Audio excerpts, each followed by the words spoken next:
Hello Year 11. In this video I'm going to talk you through an example paper for GCSE English Language Paper 2. This is Writers' Viewpoints and Perspectives, the non-fiction paper. As you can see, the paper I'm going to be using is the November 2018 paper. I'm going to get this assigned to you on Google Classroom. So if you want to follow along, make notes on the paper and answer the questions after I've discussed each one with you, then get yourself a copy of this paper to make your notes and write your responses on.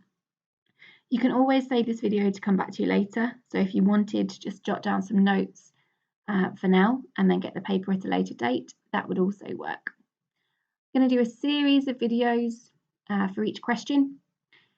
Obviously, question 1 is a really quick one. Question 3 is going to be your language analysis question. Question 2 is the one some people find a bit trickier, the synthesis question. Question 4, the comparison of viewpoints question, is one of your heavy hitters, so I'll give that a separate video. And then I'll give you some top question 5 tips, because again, that's one of your heavy hitting questions, the writing section, where you'll do a piece of non-fiction transactional writing. So hopefully you'll find this series of videos helpful in your preparation for your mocks next week, and also you can revisit the video in preparation for your exams in the summer. So when you get your paper, obviously you can see the section here that you need to write all your details in. And then also on the front cover, you have a lot of information. Now, some of this is quite useful, so we're just going to have a look at some key ideas from the front. First thing it reminds you of is that you have 2 sources. So this paper is where you have 2 non-fiction texts that are on a linked theme. It says it's a separate insert. You will find that when you open up the answer booklet. It reminds you to answer all of the questions. Every year, people lose marks because they haven't allotted their time carefully. Make sure you answer question 4. Make sure you give question 5 enough time. It reminds you about answering the questions in the boxes provided, but you can get blank pages if you like. You must refer to the insert booklet provided. Now that should be fairly obvious, so you don't want to be bringing in lots of outside information necessarily. Focus on what's in the extracts you're given. It reminds you here that there are 40 marks available for section A and 40 marks for section B. You've got an hour and 45 minutes for this paper. That does include, as it says here, about 15 minutes of reading time, but you need to be making sure you're giving yourself 45 minutes for that section B.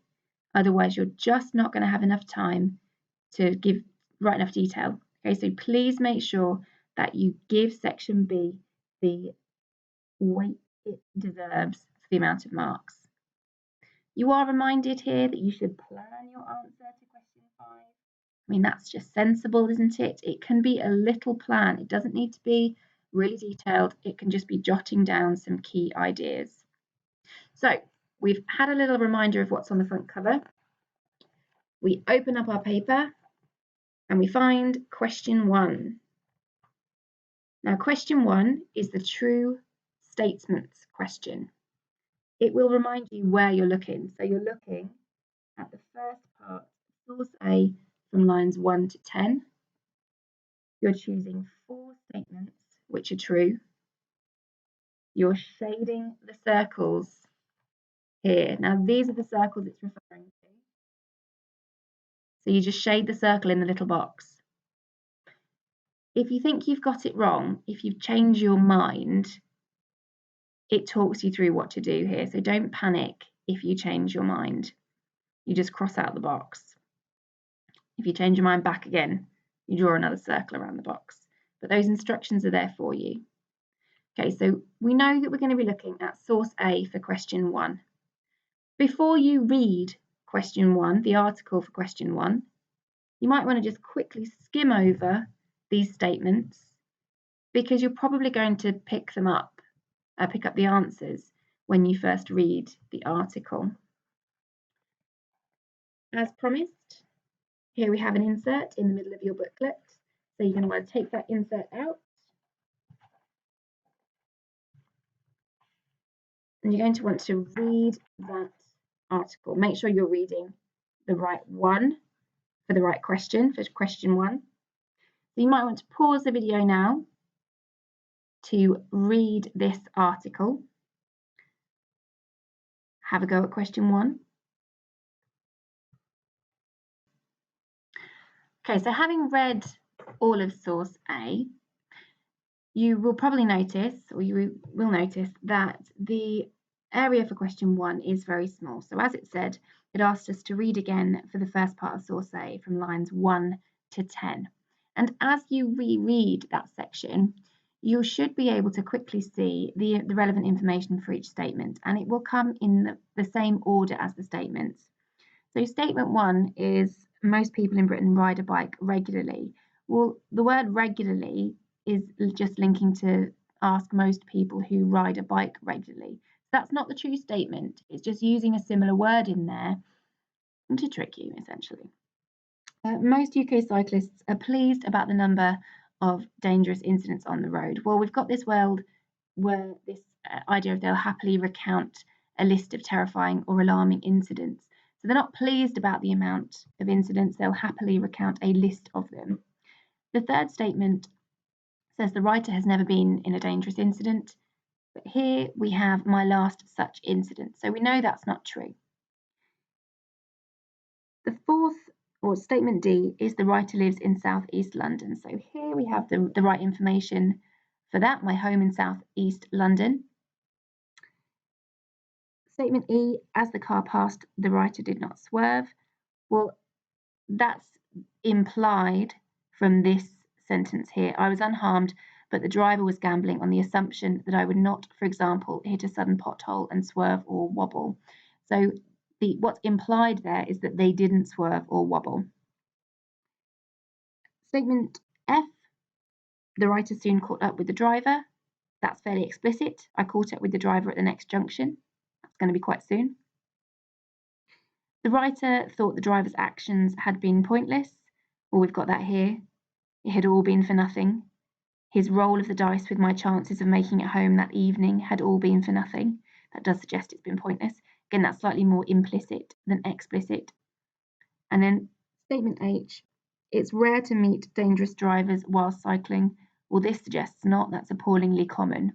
So as you've done this question yourself, you should have got as the correct answers D, E, F, and G, and you can see there I've just shaded in the circles. Having done question 1, you are now going to move on to question 3. You're going to skip question 2 for now. So the next thing we'll look at is question 3. So top tips for question 1 then, in summary. Make sure you're checking which source and which lines. Before you start reading the article, skim over the statements so that you can pick up some of the information on your first read. Once you've read the article, go back and read the statements more carefully, and then just slowly reread that first section, that short amount of lines, so that you can pick up where the explicit and the implicit information is, so that you know which are the 4 true statements. This shouldn't be a hard question, but sometimes the wording of the statements might lead you to select the wrong one. So read the statements carefully when you're actually looking through to make your selections. Okay, so having done question 1, we're going to skip forwards to question 3. Now again, you need to make sure you're reading the question really carefully to find that key information. So we know we're looking at source B for this question. Again, we've got a short section of lines, so lines 8 to 18. And then we need to know what the focus is. So it's always going to be, how does the writer use language to describe? But here it's her first experiences of cycling. You can see I've highlighted on my answer paper. You should highlight yours as well so that you're really clear where you're looking and what you're looking for. On my copy of the extract, I've drawn a box around those lines. I'm going to talk you through the annotations that I've made, but the first thing that I did is draw that box. So that's what you will need to do in your exam, in your mock and in the real thing. But then what are we looking for when we annotate? So we want to find 3 language-rich phrases. And these are those phrases that you're going to have a lot to say about. There may be metaphor or simile or personification, but it might just be a really good choice of word. It might be a word that's got lots of connotations that makes you think of other things and you think it's really effective. You want to look for methods, so specific language devices. But the key thing you're going to get marks for is for talking about the effects of language. So you're going to annotate your extract, but you should also keep in mind how you're going to structure your answer. So some people find the what, how, why structure really clear. I think it allows you to really analyse in depth. So when we're thinking about what, we're thinking, what is her experience? What is her experience of cycling? Then we want to think about how is that experience expressed? So we want quotes and we want methods. And then why? Why has the author chosen to express this experience in this way? So this is where you're really analysing. This is your analysis. This is where you're thinking, why is it effective? Other useful structures some people prefer is to follow the Peasel structure. And this is one that the exam board sometimes refer to. And this may be more familiar to you. So your P stands for your point. So again, a point about the language. Your evidence is your quotation. Your explanation, where you start to explain why that quote makes you think whatever point you've made.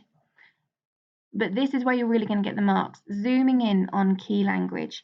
So really exploring the language, exploring the connotations of particular words, and coming up with different layers of meaning for that quote, that evidence.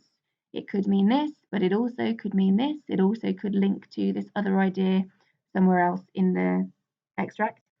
And then your L is linking to why is it effective in this particular extract. So you might want to pause the video now and have a go at annotating that section yourself, or you might like to just follow along with the annotations I've made and see if you would have come up with similar ideas. So like in question 1, this is a fairly short section, but it will always be a section where there is a lot of language. There are a lot of interesting language choices going on. So riding on a track began to bore me as soon as I learnt to balance, but I remained steadily practicing until I could turn easily, cut figures of 8, get on and off quickly on either side. So I've got a list there with turn easily, cut figures of 8, get on and off quickly either side. Makes it sound quite exciting, suggests that she's quite proud of her skills. It also suggests that she's practiced. She's quite good at this. Either side and stop without charging into unwelcome obstacles. So I think that maybe she's being quite sarcastic here. There's a bit of humour, potentially a bit of irony, because as an unusual cyclist, she might be seen as an unwelcome obstacle. And indeed, later in the article, people seem to make her feel like an obstacle. This done, burning to try my fate. Now you can see here I've highlighted fate. I think this is quite dramatic. Makes it seem almost like a Greek tragedy. It really emphasises the gravitas of the experience of cycling on the streets. And we've got that abstract noun fate, which again heightens its importance. And yet as nervous as a hare that feels the greyhound's breath. So we've got a simile here. It makes her seem vulnerable. It's a comparison to greyhound racing. So it's almost like she's the hare, she's the victim, she's about to race out onto the track and she knows that she's going to have these big aggressive greyhounds chasing her down.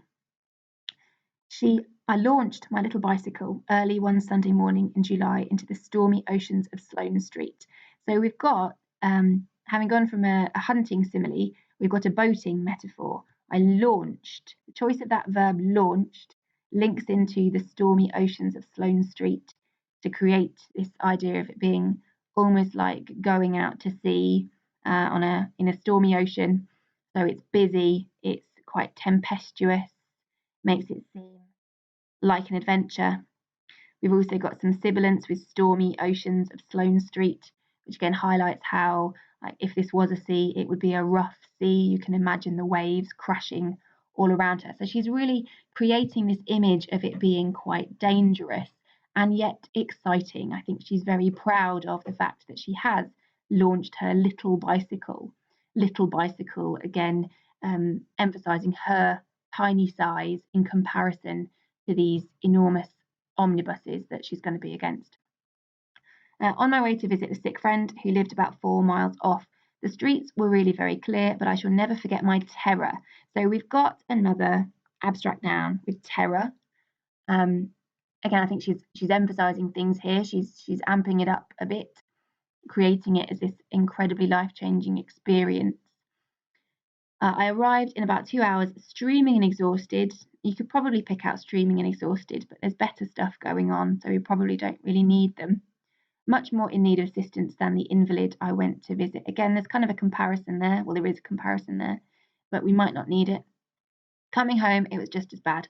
I reached my house about 3 o'clock. I went straight to bed, where I had my lunch in a state bordering on collapse. So, state bordering on collapse is hyperbole. She's really emphasizing what's going on. It adds to this drama. We have another abstract noun in collapse. So, taken together, we've got fate, terror, and collapse, which could be seen as hyperbole and sort of intensifying the drama of this situation. I only recount this adventure, so we've got the word adventure there, which I think links quite nicely to the boating metaphor, that she does actually feel very adventurous in being a cyclist. So it would be a nice little quote to add in as a judicious use of evidence. In order to encourage others who may have had the same experience as myself, but who may not have tried to conquer their nervousness. So this suggests that she's doing this, she's telling this story as a sort of selfless act to encourage others to be more brave on their bicycles. And this phrase, conquer their nervousness, is a metaphor. It makes it seem like a battle. It's a battle against yourself, your inner nervousness, that she has won. So she's quite proud. And I think it makes her seem quite triumphant. She's gone into battle on her little bicycle, and she's lived to tell the tale. So she's quite proud of that. So there's lots going on here that you could write about. You're not going to write about absolutely everything. You're going to want to pick the 2 or 3 key uses of language that you think you can say the most about. Remember, you're going to have about 12 minutes for this question. So a few minutes rereading and annotating, and then 10 minutes writing up your answer, possibly with an extra couple if you've been quick with question 1. So I'm going to talk you through how I would write up the nervous as a hare simile. Again, you might wish to pause now and compare your response with mine afterwards, or you might wish to stay watching so I talk you through the writing I've done, and then you can have a go at doing your own writing with a different quote. Okay, so having annotated that section, I'm now going to write up my answer. And I'm going to try to follow that Peasel structure to make sure that I'm including everything I need to have really clear and hopefully detailed and perceptive analysis. Some of you may find that structure a bit limiting. If you do, then just write your analysis in a bit more of a freer way if that works for you. But if it doesn't, follow that structure. Make sure you're writing a point, evidence, explanation, zooming in, and then linking back to how the language is effective in this context. It will just help you organise your ideas nice and clearly. So I'm going to start with my point. I'm going to say about the hunting imagery. So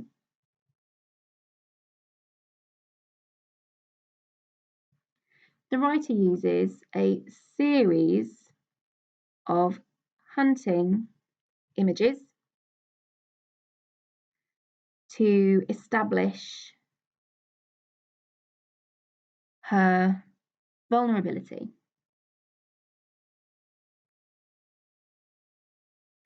As a cyclist on the busy streets.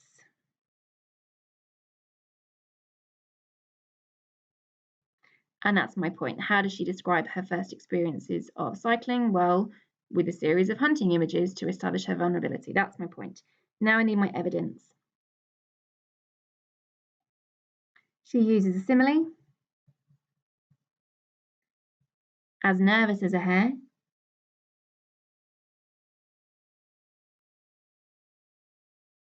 That feels the greyhound's breath.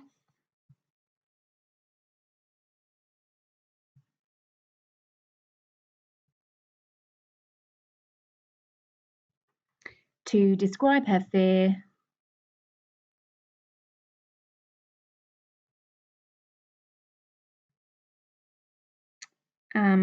And present herself as a victim.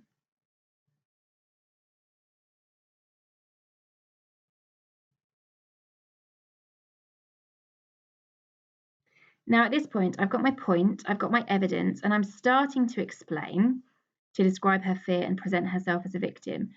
But I don't think I've fully explained that, so I don't think that's fully clear yet, because I need to say how. I need to show that I understand what this simile is actually talking about, to show that I've clearly understood it. So I'm going to add the image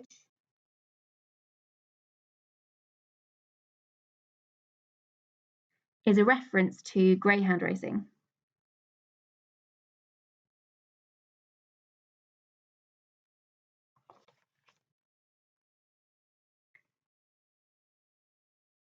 And now I can start zooming in. Now I want to zoom in on hair, and I want to zoom in on greyhounds and possibly breath as well. So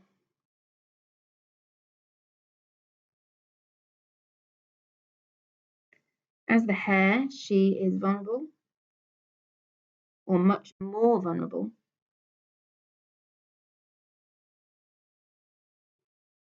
What else is she? She's fragile, she's frightened.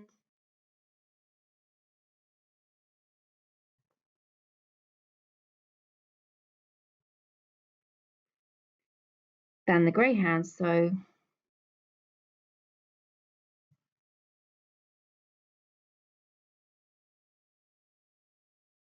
the greyhound, and the greyhound here is the handsome cab driver. So I'm going to zoom in on greyhound.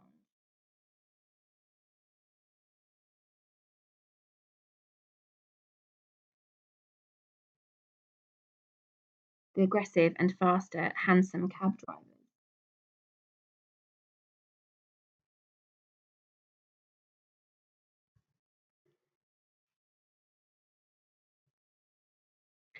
So I started to zoom in there. I've definitely got a clear comment, but I think there's more that I can say about this simile. It's like she's being chased, she's being hounded, isn't she?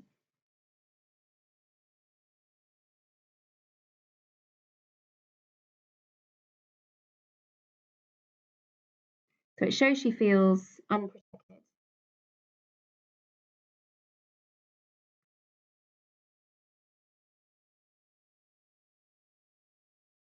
With bigger vehicles breathing down her neck.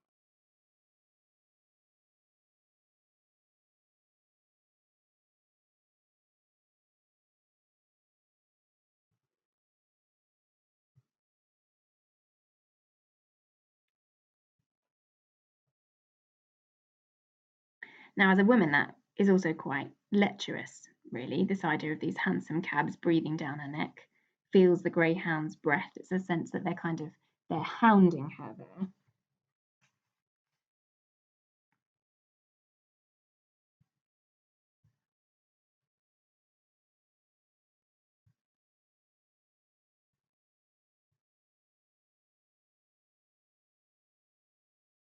I'm going to go with this becomes a quite lecherous image.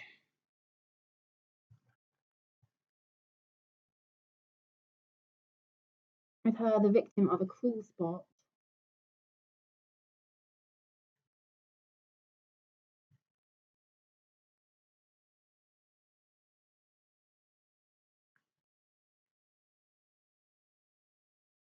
And the cab drivers hounding her for entertainment.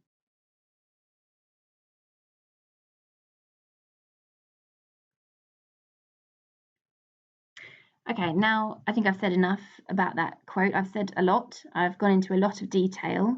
I've made some perceptive comments.